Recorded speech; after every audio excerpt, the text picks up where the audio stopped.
All right. Good morning, everybody. And I'm Linda Ferguson. I'm one of Comagine Health's lead intake reps.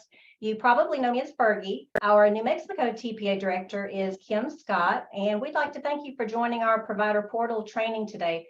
We're going to be discussing the acute care psych and also the freestanding psych, who also do SUD submissions. So let's get started by looking at some of our objectives. If you have any questions, please put them in the chat, and we're going to address them at the end.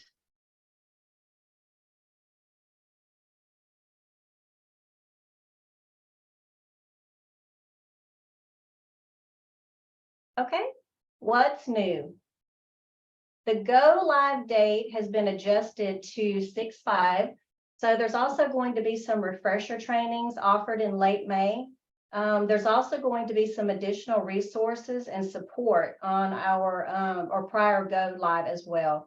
Our staff here, we're ready to assist you and your facility. If you're not already signed up for provider access, you do not need to register for access to the portal if you're currently a registered facility.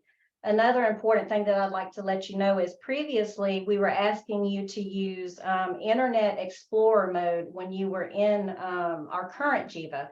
But when you go into the new platform, that's no longer necessary. You're just going to use Chrome or Edge.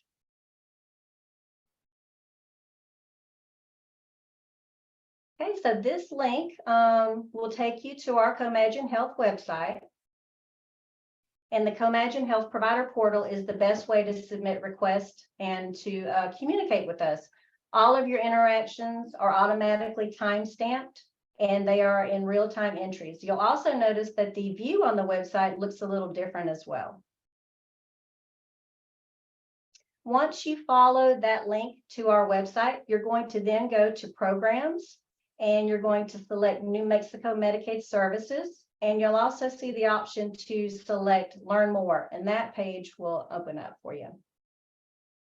So providers' resources are found in the Provider tab to the right when you click on it. Another resource on the website is our registration packet. Again, this is if you are a new provider logged in and you don't already have access to the portal. If you're a new facility, you would then download the registration packet and complete it. Most or all of you here are already registered, but once you have all of the pages completed, you would submit that to nmproviders@comagine.org. We would then send you the access information via email within 1 or 2 days. This will include information for your designated administrator. I'm also happy to help anyone if they need additional guidance with being a portal administrator at any time. If you have an account, your facility should have a designated portal administrator to take care of these functions that are listed here. Adding all user accounts, managing all user accounts, keeping the user account registration information, resetting the passwords for user accounts, and also deactivating user accounts. It's very important that the administrator have all new employees fill out the registration form for your files, and that they also deactivate personnel who leave your facility. If you log in via our website link, you will click on Provider Portal Access or Login. So with that, I'm going to pull up our Jiva test site, and I'd like to take you through how to submit a review and some of our new features.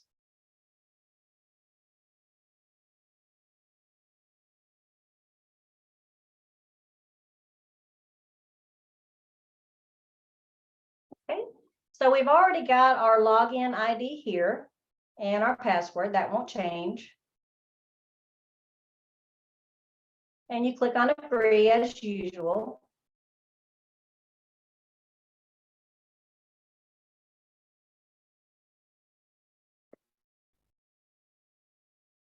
Okay, as it opens up, this is called your home page. This is where you're always going to land.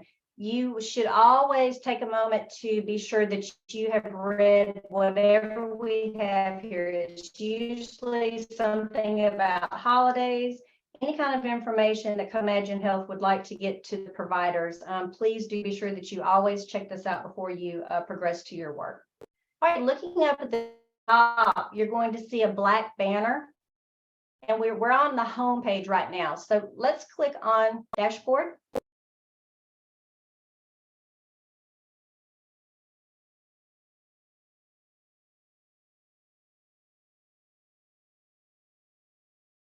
I apologize, my internet is not optimal, but we are going to do the best that we can today. All right, so when this opens, you're going to see a whole new look.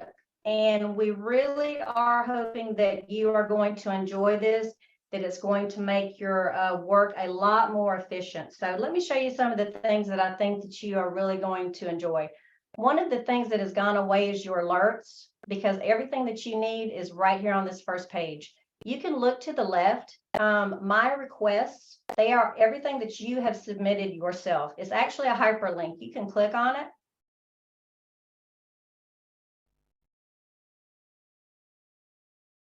It's going to show you everything that you've submitted. You can also go up here to the top left and click on this, and you can break it down to inpatient or outpatient. You can go to the right and you can choose what type of episode you're looking for. Further information required. That is when you need to submit additional information to us. Pending decision, just like it sounds, it's with the reviewer, it's waiting for a decision. Processed and all cases. You can also go to the right and filter by your date. If you look up to the top, this is going to show you where you're at. If you're ever confused about what view you're in, this is my request. That kind of helps you to figure out where you're at. So I think this is pretty great function here. So let's click back on dashboard and take a look at some more of the features here. So when you land on this page, if you look up at the top here, the top right, you're going to see two tabs. One says to do. This is you. This is where you're automatically going to land, your default. This is all of your cases and what you're doing. But you also have the option of looking at your team. So if you're on PTO, you're out sick a day, you're just working with various people, you can click over here on this team option, and you're going to be able to see what your coworkers have put in, what is pending for them. If they've missed something, you can kind of help out with if you see that maybe they didn't submit it correctly and you want to give them a heads up on that, you can see all of that right here. Every one of these would have a hyperlink to it. Because this is a test environment, I don't have a lot of cases in here that we've worked, but if we had a lot of cases that we had done this week, all of your team would be here. Pending submission days would be here. Your further information required episodes would be here. Pending decision would also be here. And if you look up at the top, there's a legend. You can click on each one. They would let you know it was today's submissions, 1 day ago, 2 days ago, 3 days ago, and greater than 3 days ago. So there's lots of great information that can be found here. And the look would be different because, like I said, this is a test environment. You would be able to see quite a few of cases up here as your team is working them. You can also come down here to team request by type. You can also do it by inpatient and outpatient. Generally, when you're working with behavioral health, most of yours, I believe, are all inpatient. So you would still be able just to click on outpatient if we ever did have an outpatient case.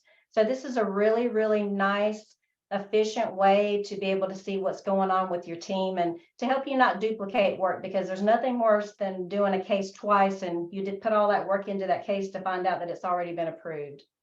All right, so let's go back to the dashboard. All right. So work in progress. This is, like I just showed you, it's all broken down by the days. You can come down here. It's the same view as your teams. You've got inpatient and you've got outpatient. You can click on any of these and it's a hyperlink to the cases. So anyone would show you.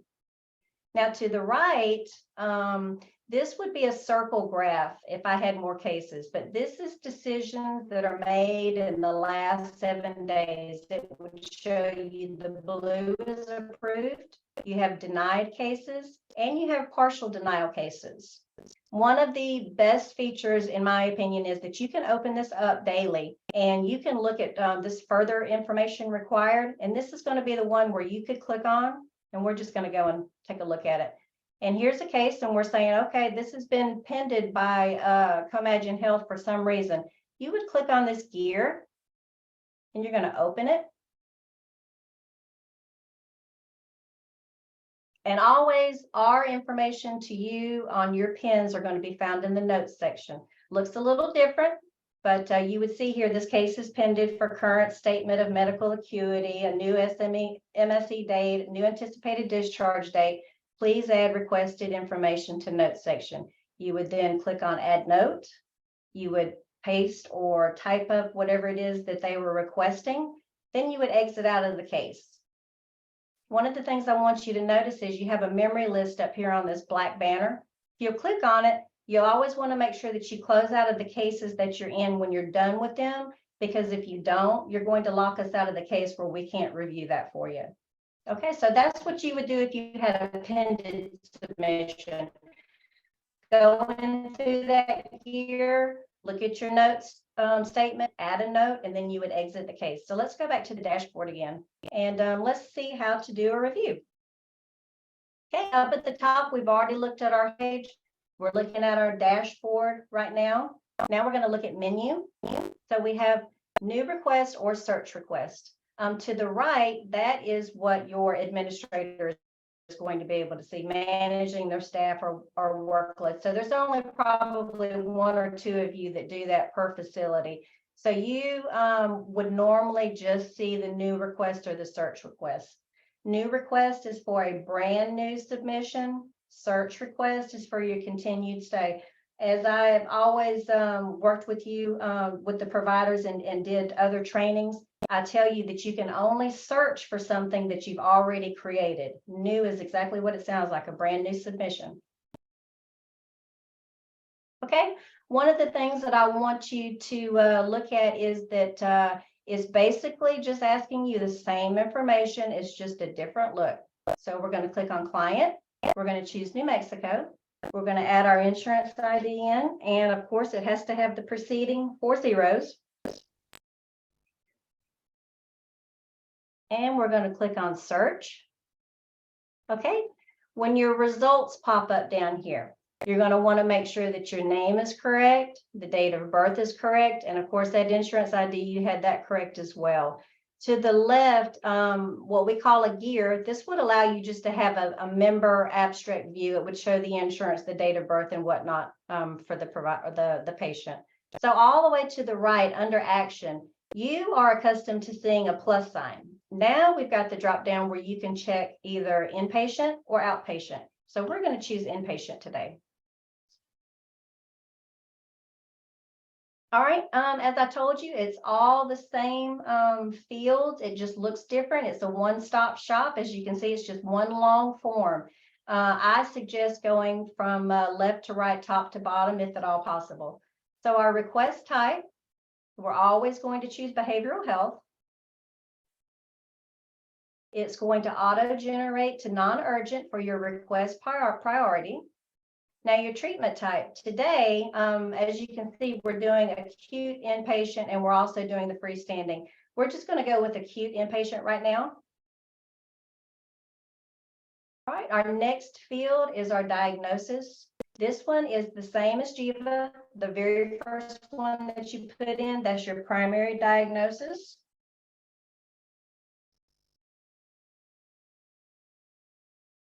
All right, when it comes in, you can see that there is an orange star beside it, signifying that that's the primary diagnosis.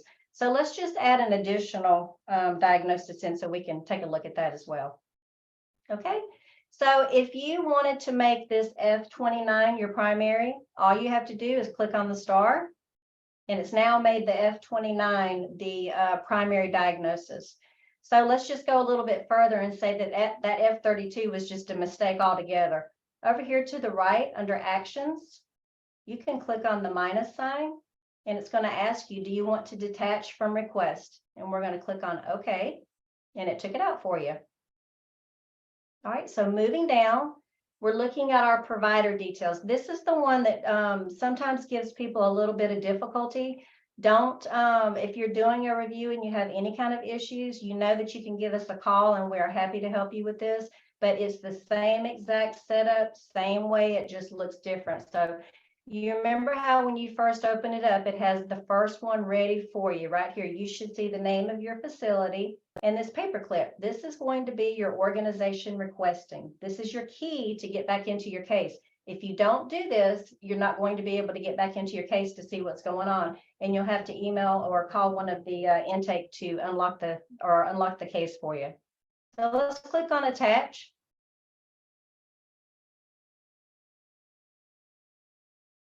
Okay, now as you can see, you have the requesting, just like I said, and you know that we have to add the other two in. We have to add in the facility admitting, facility treating, and you use the same number. So that's going to be pretty simple. Let's just click on attach providers. Okay, up here to the top. This is where you would put your provider facility name. We suggest that you put your provider ID number. That's really going to narrow it down for you and make it more simple. But if you just want to put the name, you can try that. But you want to be sure that you know which one is yours because this is your payment number and you definitely want that right. All right, so let's just, okay, we're going to put General Hospital back in because I think I grabbed the wrong one. Well, this is good for you to see. So let's just say, okay, I didn't do that right. We're going to go right back up here again. There's my General Hospital, and I'm going to click on search. All right, so the very bottom one, let's just say that 3 came up for you as well, and you recognize that this down here on the bottom is your facility. To the right, you'll see the word facility, and you know that we have to have it as admitting, and we also use this one as treating. So let's click on admitting. We're going to go to the gear, click on that. We're going to do a multiple attach because we're going to use this line twice. Okay, so as you can see, it popped up down here for you. We're going to go right back up here. We're going to choose treating, back over to the gear, and we're going to choose single attach because we're just going to use this line just this once now and we're done.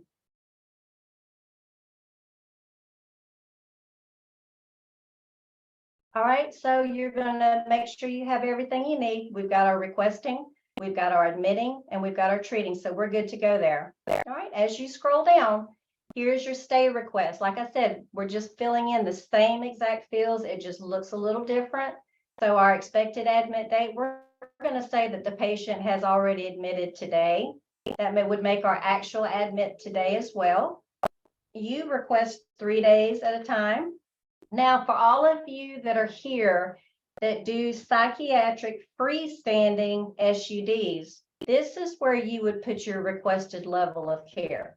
But this is only for the psych freestanding SUD. So you would just choose which one level here. But we're doing the behavioral health right now. So we're going to click on add.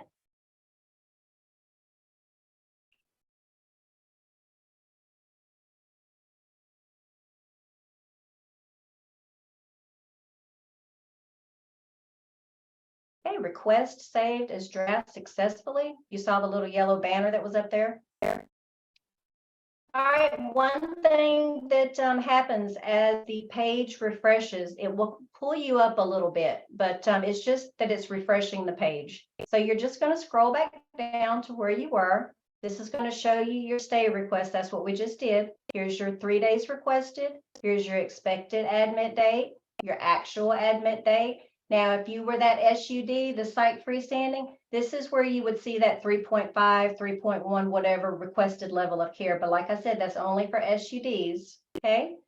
And you know, our requirement is that on the first submission that you always fill out the service request, but just on the admission, because we want to be sure that you are telling us what your rev code is. We don't want to guess. We want to make sure that what you put in is what you're submitting for payment for, because you always want to make sure that this matches with your records. So we're going to click on add services. Okay. Our code type is going to be a revenue code. This is a behavioral health 0124. Okay. Our start date, we said that the patient admitted today. Now, as you can see, this does not generate the end date, just like in the GIVA that you have now. go ahead and add in the days for the end date. If you get this wrong, don't worry about it. Just be sure that you always get this start date right. But I will always check to make sure that this end date is calculated correctly. So let's see, what did we start out with? The 15th. So we're going to say 1, 2, 3 days. Down here is your requested number. That's where you put your 3 again. Okay, so we've got our rev code, we've got our admission date, and we've got our days requested right here. This is for your service. We're going to click on add.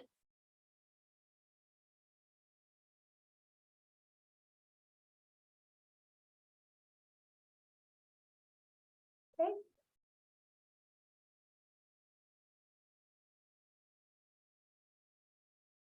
All right, so looking down here, you'll see the service code, the requested number of days, our start and our end date.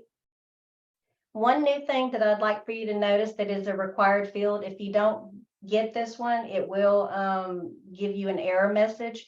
You as a acute or a freestanding psych facility, you don't fill out assessments, but within this assessment field, there is this required assessment, and it's not really clinical, it's just to get some provider contact information. So you're going to click on the year, click on start.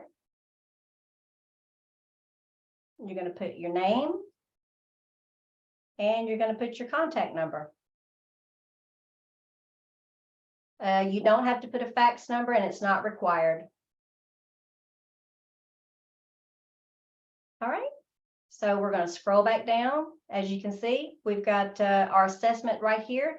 If you click on completed, because as you can see, looking down here, it looks like you didn't do anything. It looks blank, like maybe you missed something.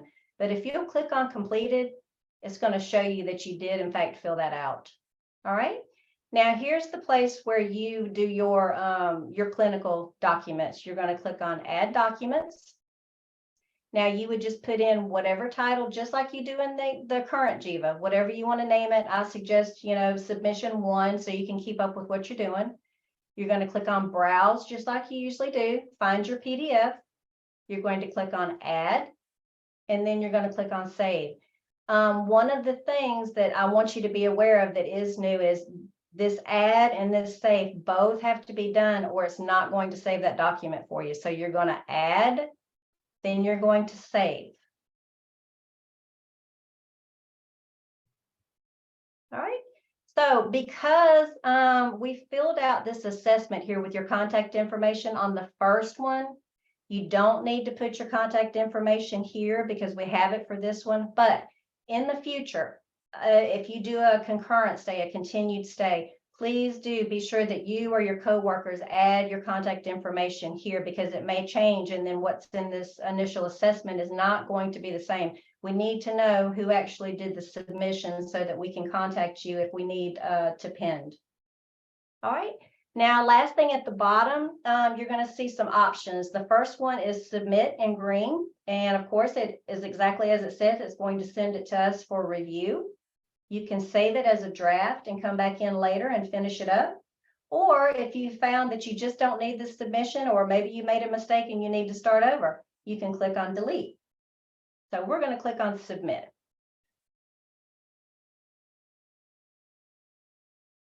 All right, one of the things I'd like for you to be sure that you always get is when this opens up, grab that reference ID. Number one, that's going to help you find this particular case when you do a search, which would make it much easier for you. And this is also your prior authorization number, which spells your payment. So you definitely want to be sure that you capture this number. You also, which I think you're really going to enjoy, you have the ability to click on episode abstract. And it's going to show you everything that you put into this submission, all your answers if you needed to check it. Okay, and again, you would come up here to your memory list. And as you can see, our patient, Timothy Walker, it looks like we've got him open a few times, but we really don't. This is just where we navigated around within the case. But like I said, if you don't close out these items, when it comes to us, we're not going to be able to open it up. So we're also done with this gentleman here. So we're going to click on close all, and it closed everything out. You can go back to your dashboard. Up here, this is your refresh button. You can click on that. And that case that we just did is going to fall right there. Okay, if we pinned it, it's going to come right here for this further information required. If you had a case that required some more information, remember it goes into pending submission. Okay, do we have any questions? I believe that's pretty much everything for the training.